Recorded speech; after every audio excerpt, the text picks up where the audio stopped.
आदाब, मैं कमालुद्दीन अंसारी बात करूंगा बिहार और वैशाली ज़िले की, जहां की एक गुलनाज नाम की लड़की को तीन दरिंदों ने केरोसिन डालकर जला दिया, जिसकी हॉस्पिटल में मौत हो गई। लेकिन शर्म इस बात की है कि उसकी एफआईआर 3 दिन तक नहीं ली गई और पूरे चुनाव को देखते हुए 15 अक्टूबर का ये मामला है। पुलिस इस मुद्दे को दबा कर रखी ताकि चुनाव में बिहार सरकार की बदनामी न हो।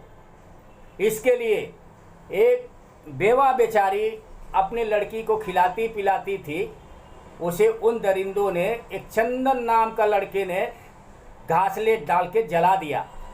मैं पूछना चाहता हूं कि क्या देश में बेटियों के लिए कुछ कानून नहीं है? बहुत बीजेपी की जब सरकार नहीं थी, उनकी महिला नेत्री रोड पर चिल्लाती थी कि बेटी बचाओ बेटी बचाओ बेटी बचाओ, बहुत हुआ महिलाओं पे अत्याचार। आखिर इन महिला नेता कहाँ हैं? जो हाथी मर जाती है आंसू बहाती थी वो कहाँ है?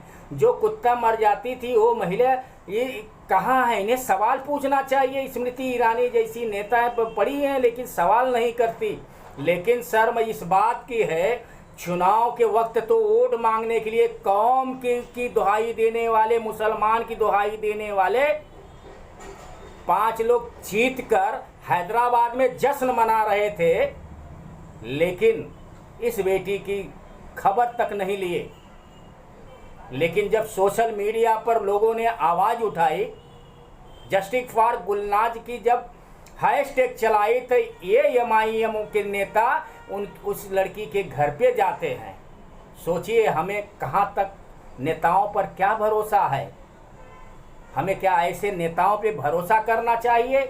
नहीं करना चाहिए। हमें देश के लोगों को खुद खड़ा होना चाहिए, देश के लोगों को खुद सवाल करना चाहिए, क्योंकि देश में जहां देखो कि बलात्कार हो रहा है, हत्या हो रहा है। उत्तर प्रदेश में तो रोज बलात्कार हत्या हो रहे हैं। तो हमें सरकार के खिलाफ आवाज़ करना चाहिए, सरकार से मांग करनी चाहिए, इस पे बहुत कड़क कानून बनानी चाहिए। ऐसे अपराधी कुकर्मी निकम्मों को सीधा फांसी देने का प्रावधान करना चाहिए। सरकार इस पर विचार करे, केंद्र सरकार को इस पर सोचना चाहिए कि तुम्हारे नारे का क्या हुआ, बेटी बचाओ बेटी पढ़ाओ का? आखिर बेटियां नहीं बच रही हैं, आप सोए कहाँ हैं? क्यों सोए हैं? इस पर क्यों नहीं कुछ करते?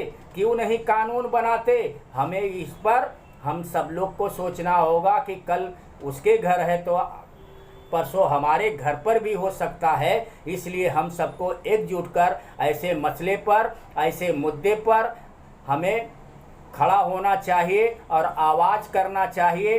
चाहे गुलनाज एक मुस्लिम की बेटी क्यों ना हो, चाहे दलित की बेटी क्यों ना हो, लेकिन फिर भी हमें आवाज़ करना चाहिए। लेकिन शर्म इस बात की आनी चाहिए उन गोदी मीडिया वालों को, जो गोदी मीडिया दिन भर रट लगा के चिल्लाता है। वो गोदी मीडिया आखिर है कहाँ? आखिर ऐसे मुद्दे पर डिबेट क्यों नहीं करती? आखिर दूसरी डिबेट क्यों कर रही है? ऐसे गोदी मीडिया को हमें जगाने के लिए हम सबको आवाज़ उठाना चाहिए और उन लोगों का बाईकाट करना चाहिए। और मैं बिहार की सरकार तो बन गई अभी, मैं नीतीश कुमार जी से मांग करता हूँ, गुजारिश करता हूँ कि इस लड़की को के परिवार को न्याय दे, क्योंकि उसके घर पे कोई सहारा नहीं है, उसकी माँ बेवा है। इसलिए उसको मुआवजा 1 करोड़ रुपया और एक सरकारी नौकरी का दे और ऐसे अपराधियों को खुला फांसी देने का प्रावधान बनाए और न्याय दिलाए। धन्यवाद।